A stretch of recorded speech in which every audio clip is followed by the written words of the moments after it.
the guy who's holding out since the trade, hasn't practiced or played for the Jets. He wants big money. The Jets could obviously use him on the defensive line as they could not get to Brock Purdy in the opener. Robert Saleh says there's no indication that Hassan Reddick will show up anytime soon. Is there any sign of Reddick today? Not that I'm aware of. From a pass game standpoint, like I said, I thought San Francisco did a really nice job getting rid of the ball. We sacked them a couple times, but look, we're always going to want our own in the building. It is what it is, but whenever the deal gets done, it gets done. Not great. Luckily, they won't need him against Will Levis, your guy. But, big picture, it'd be nice to have a pass rusher in there. They missed Bryce Huff, obviously. Well, of course. He's a elite more playmaker. More situational guy. Reddick, I mean, I don't know, Colin. If you're the GM, it's not your money. It's the owner's money. Just pay the guy. Because guess what? If the Jets go 6-10 or 6-11, do you think they're out of jobs anyway? Do you think the Niners, Eagles, and Rams would pay Hassan Reddick? Yes. They're in different circumstances. That's Those teams are in the Super Bowl every other year. I mean, look at the Niners roster. They're paying everybody except Brock Purdy. People say, well, they're not paying Brock Purdy. They're paying everybody else. The Jets are not in that class. I'm sorry. They're more in the Cleveland Browns class. That's right. Where they're desperate and they need to do whatever. Hey, let's pay just John Watson, hope for the best. Let's pay Hassan Reddick. Because you know what? The GM and Saleh are going to be gone, fired. See ya if the season doesn't work out. So it didn't work out. If they ended up being 8-9. With or without Reddick? Either way, if he comes back, he's not in great shape. Isn't good until late. How is Saleh keeping his job if they go 8-9? Well, I don't think he is. I think I'd keep the GM. Oh, really? Okay. All right. I'm asking the question. I don't know the. J-Mac with the news. Well, that's the news. And thanks for stopping by.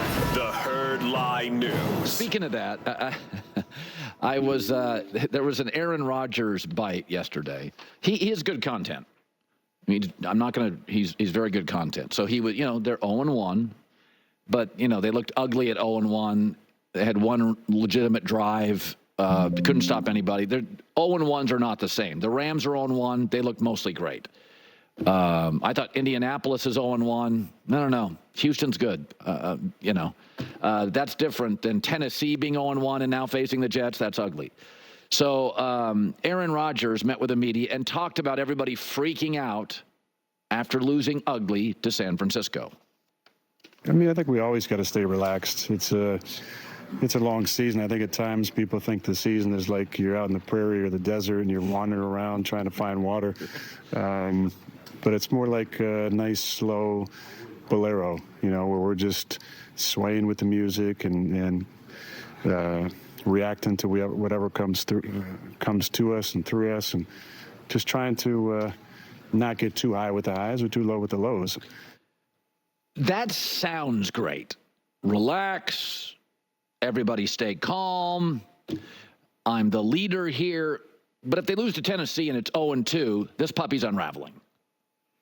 Okay, and Aaron can say whatever he wants. He can be like Leslie Nielsen or the Animal House scene. Everybody stay calm. Nothing to see here. Yeah, it's New York. It's the Jets. And staying calm is much easier when things are aesthetically pretty. Like had they lost in overtime to the Niners in a shootout. 24, 24-21. Losing a field goal overtime, you'd be like, okay, it's aesthetically looked apart. This didn't. And then it's New York. And I think this is what makes this lift so difficult for Aaron. Losing cultures never stay calm. Rams do. Rams have massive injuries. Massive injuries. They could go 0-2 and lose to Arizona. It won't be man overboard. Philadelphia goes in a losing streak. It's not man overboard. I mean, the Cleveland Browns and the Jets could walk through a puddle and think they're drowning. That's the reality of poorly run franchises. I mean, remember this week when Robert Saleh said this about the 0-1 start? Unfortunately, it does, because I think I know we're going to get the defense fixed. That is not a problem. If that's a problem, it's not a problem. And I know we're going to get a lot better from week 1 to week 2. We got a great opportunity this week against Tennessee on a short week. Again, 0-2, it's going to look like Leslie Nielsen. Nothing to see here. Everybody be calm. I'm sorry. It's not going to be calm in New York. It's not, okay? And there was another graphic that I saw, a very strange passing chart that I got a look at this morning. For our radio audience, I apologize. Look at that passing chart. He basically didn't look right. Everything was left. Now, Aaron can obviously read a defense. Obviously, Aaron Rodgers has a lot of snaps. He's very cerebral. He can absolutely read a defense. That's something you'd see from a rookie quarterback or an overwhelmed quarterback. What does that passing chart tell you? It's a very predictable, fairly simplistic passing game. You don't think Tennessee's looking at that? I mean, look at that. That's a rookie passing chart. Short and to the left. So I put this on my Instagram yesterday, and I had one smart guy say. What did he say? He's afraid of his backside. Yep. He wants he to doesn't see. know the offensive line yet. That's right. He wants. Nervous. That's right. Aaron right now, and he's recoiling. Aaron wants to throw left only so he can see out of the corner of his eye the pass rush. So that's something else. So the Achilles injury, obviously, understandably. I'm not criticizing some PTSD. This is. I don't want to go through this crap again. That's right. PTSD is right. So Aaron is telling you right now, I don't trust. So think about this. He doesn't trust Nat Hackett. Well, he's never taken a snap with the new offensive line. Didn't do one in the preseason, which I think did a disservice to him. Like, you come out and see that passing chart. I'm going to tell you right now, this Tennessee matchup, Colin, you start to dig into it. If they put Snead, the great guy they got from KC, if they just have him jam Garrett Wilson at the line, what other Jets receiver scares you? Alan Lazard? Well, no. Mike Williams? He barely played. The tight end is a non-factor. So they're just going to stack the box against Breece Hall. This just screams like low-scoring game, and the Jets better come out on top. Okay. There's some legit concerns here for the Jets.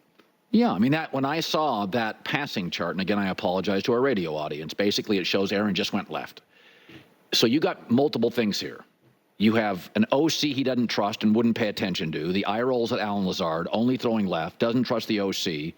This whole thing about stay calm, and I really do. I really like listening to Aaron Rodgers. I love the book by Ian O'Connor. I think the documentary on Netflix is going to be fascinating. I watch all the It's like people say, oh, I hate this show. Do you listen? That's all that matters. I watch all the Aaron games. I find him fascinating. He's very, very complex. But I think 21 pass attempts, 2 to the right side. Okay, that's telling you he's not comfortable looking away. Yeah, and it's not like Patrick Surtain's on the other side. No. The 49ers don't have a lockdown guy. Yeah, so there's a lot of stuff here, and I think it's very easy to say stay calm. What is when Stan Kroenke's your owner and McVay is your coach, and I got Cooper Kupp and Puka Nacua, then it's easy to stay calm. It's very easy. Hey, Christian McCaffrey's not playing. The Niners are like, we're good. We got 9 weapons, and the backup kid's good. And Shanahan and his father are the great run-first offensive minds of my life. It's staying calm in New York Jets complex. It doesn't work that way. That's not what it is. Again, the Browns, the Jets walk through a puddle. Their first reaction is, get a life preserver. We're in trouble here. They go 0-2. You and I know. It's our lead. It is our lead on Monday. Maybe I should root for that. That's a good lead. Stop. Come on. No, I want them to. I do. I want them to win. It's good for our business if the Jets are. I want the Jets to win. Aaron Rodgers back on top. People think, oh, you're rooting for. You know what I root for? Star quarterbacks. Redemption. I mean, the Baker story in Tampa, much smaller, is a great story. If Baker goes 13-4 in that division, it's a great story for us. That's not happening, but yeah, it would be a wonderful story. Who is JLab? It's a personal technology company making headphones, earbuds for all uses, work accessories like keyboards, mice. Makes work life better. They pack the most functionality and fun into every product with incredible value and price points. So JLab is a proud partner with 16 D1 college sports programs. So if you're traveling to watch your favorite team or streaming the game on your mobile device, JLab has you covered. It's in the blue box at an airport or at Walmart, Target, Best Buy. The blue box. Now, for travel, I just use their J-Buds Lux over-ear headphones. Longest play time, noise cancellation.